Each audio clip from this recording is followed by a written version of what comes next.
제사가 간소화된 추세이긴 하지만 아직 중요한 행사인 집이 많습니다.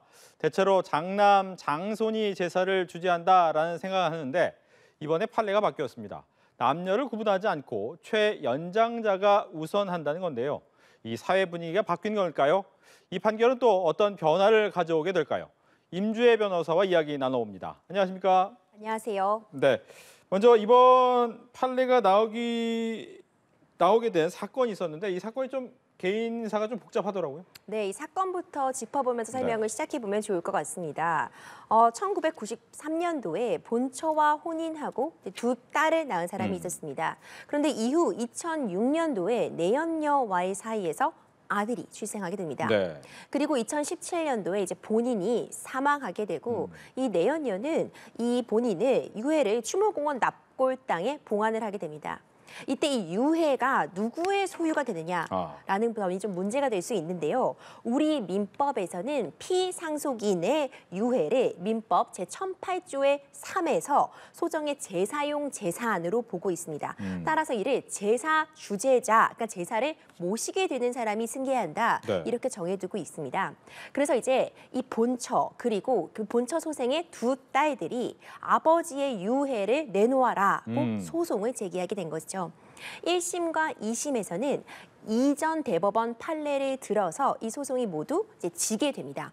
그러니까 이제 이 장손에게 가는 것이 맞다고 본 것이죠. 네. 2008년도 대법원 판례에서는 제사 주재자, 그러니까 누가 이 제사를 모실지는 일단 협의에 의해서 정하되 협의가 되지 않으면은 이때는 이제 장남 또는 장손자가 승계하는 것으로 판례가 해석을 했습니다. 그렇기 때문에 이번 사안에서는 장손에 해당하는 이 내연녀 소생의 이 아들이 제사 주재자가 된 것이고요. 그렇기 때문에 본처와 두 딸들에게 이 유해를 달라는 이 소송이 1심과 2심에서는 패했지만 이번 판결을 통해서 다시 다투어봐라. 결국 이번 판결에서는 바로 장손이 이 제사 주재자가 되는 것이 아니라 협의에 의해서 정하되 협의가 이루어지지 않으면 직계 비속 중에 최고 연장자가 제사 주재자가 되는 것이 맞다. 남녀의 구분 없이 연장자 순으로 하는 것이다라는 판결이 나온 것이죠. 예.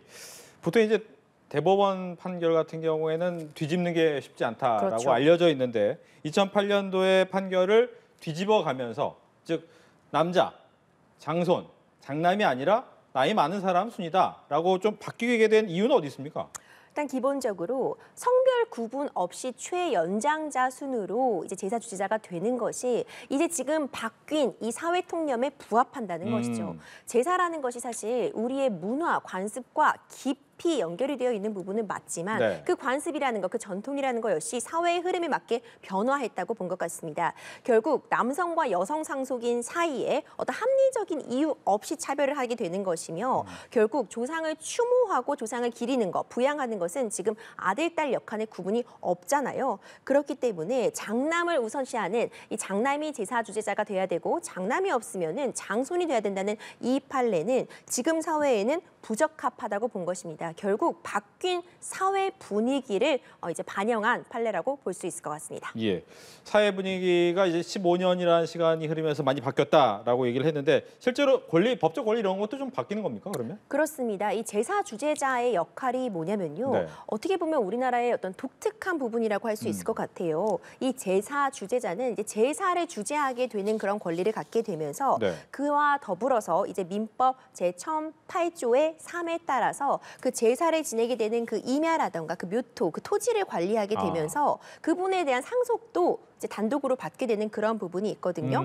그렇기 때문에 굉장히 중요한 의미를 갖게 됩니다. 그러니까 지금까지는 제사라는 어떤 그 행사가 남성 위주, 장손 위주, 장손이 없다면은 이제 또 다시 장남, 장손 위주로만 이제 진행이 되었다면은 네. 이제는 남녀 구분 없이 누구나 제사 주재자가 될 수 있게 되면서요. 결국 이게 헌법 정신에 부합하는 판례다라는 평가를 받고 있는데요. 네. 성차별을 금지하고 있는 이 헌법의 정신 그리고 여성의 상속의 지위에 있어서 예전에 과거에는 아무래도 열의에 있었던 측면이 있었지만 지금은 남녀 구분 없이 누구나 상속을 받을 수 있는 그런 상황 등을 반영한 판결이기 때문에 굉장히 환영할 만한 것 같습니다. 그렇군요. 보통 말씀하신 것처럼 지금 판결이 바뀌었기 때문에 그러면 나이 많은 사람이 받는 거야 라고 생각할 수도 있지만 가족 내에서 이 부분을 협의하거나 합의하는 방법이 있다면 그것도 또 가능한 건지요? 그렇습니다. 일단 네. 우선적으로 이전에도 그랬지만요. 제사 주재자가 누가 될지는 일단 협의에 의해서 정하게 됩니다. 가족 안에서. 그렇죠. 네. 그런데 이제 문제가 되는 건 대부분 이 협의가 제대로 되지 않을 때 문제가 되겠죠. 그러니까 소송이 되겠죠. 네. 그렇죠. 근데 협의가 이루어지지 않을 때 그 다음 원칙이 예전에는 장손, 장자, 그러니까 장남, 그 다음 장손 순이었다면 이제는 연장자 순으로 일단 한다고 바뀐 것이고요. 그뿐만 아니라 그 외에도 적합하지 않은 사정이 있다면은 또 배제가 되게 됩니다. 네. 아무리 연장자라고 하더라도 예를 들어서 장기간 뭐 외국을 거주하고 있다거나 아니면 부모님을 학대했던 정황이 있다거나 합리적인 이유 없이 부모님의 유지를 받지 않았다거나 뭐 이런 사유 그 외에도 다른 상속인들과의 관계, 이전의 생전에 피상속인들과의 관계를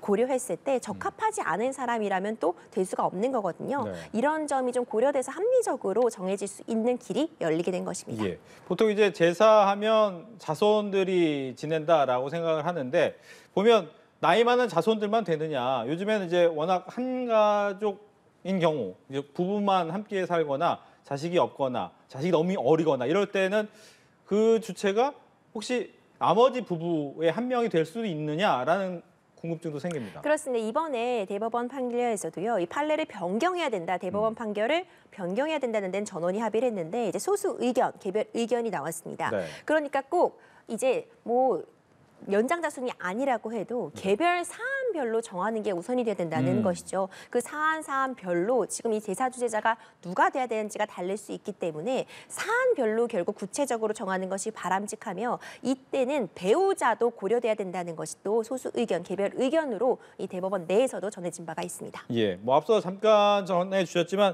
법조계 내에서는 이 판례에 대해서 어떻게 생각하십니까? 네, 기본적으로 헌법 정신에 좀 부합하는 판례다라고 나온 것 같아요. 사실 우리 전통이라는 부분은 또 지켜나가야 되는 것이고 그게 관습이라는 것으로 법에도 들어있거든요. 네. 그러니까 법이 항상 정해진 대로만 지어나가는 것이 아니라 어떤 관습이나 전통의 부분도 당연히 반영해서 유연하게 적용이 되게 됩니다. 그런데 그 관습, 전통이라는 것도 시대 정신에 따라 변화하게 되잖아요. 예. 이전에는 제사라는 것이 어떻게 보면 남성 중심으로 지내져 왔다면 이제는 정말 남녀 구분이 없고 앵커님께서 지적해 주신 것처럼 아들이 없는 집도 많고요. 그렇다면은 장성한 여자 자손들이 있는데 과연 그러면 손자가 이어받는 것이 맞느냐 이런 부분에 대한 질문은 계속 던져줄만 하잖아요. 우리 이번 사안에서도 사실 본처 자녀분들의 입장에서는 아버지의 유해를 가져오지 못한다는 것이 굉장히 억울한 측면이 있을 수 있거든요. 그렇기 때문에 이런 점을 반영해서 사회의 변화, 시대의 흐름을 잘 반영했다고 보는 지금 시각이 많습니다. 네.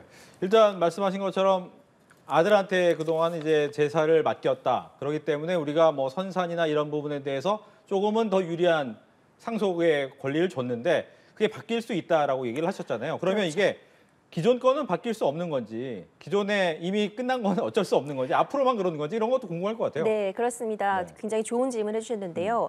굉장히 혼란스러울 수 있잖아요. 네. 그래서 이번 대법원 판결은 이제 이 판결 이후의 사건부터 이런 식으로 적용이 되는 걸로 보시면 될 것 같고요. 네. 이제 선산도 이제 언급을 해주셨는데 선산 부분도 항상 소송이 정말 많이 일어나는 부분입니다. 그렇죠. 선산을 누가 관리하느냐가 제사 주재자와 굉장히 밀접한데요. 네. 제사 주재자는 이제 앞서 말씀드린 것처럼 이제 금양 임야와 묘토라고 하는데 이제 그 묘가 묻혀 있는 인근의 땅과 그 묘목들을 이제 단독으로 상속할 수 있는 그런 권리가 제사 주재자에게 있다고 규정이 되어 있습니다. 하지만 모든 선산이 다 그렇게 금양 임야와 묘토에 해당하는 것이 아니거든요. 그렇기 때문에 이제 한쪽에서는 제사 주재자가 다 가져가야 한다고 주장을 하고 나머지 상속인들은 그렇지 않다고 주장하는 그런 소송들이 기존에도 많이 있었습니다. 이런 부분에 있어서도 선산을 이제 장자가 승계해 오던 그런 부분에 있어서도 아무래도 좀 더 좀 유동적으로 변할 여지가 더 커졌다고 볼 수는 있을 것 같고요. 네. 또 중요한 부분은 원래도 그 외에는 상속의 경우에는 당연히 남녀 차별 없이 동등하게 이루어지고 있습니다. 저희가 소위 n분의 1이라고 말을 하죠. 네. 그 공동 상속인들 간에 이제 동일하게 되고 있기 때문에 이런 부분은 달라지는 점이 없습니다. 그렇군요. 일단 이제 사법부의 결단으로 가부장제를 비롯한 남녀 차별이 조금씩 바뀌고 있는데 가족의 개념도 이제 많이 바뀌겠네요.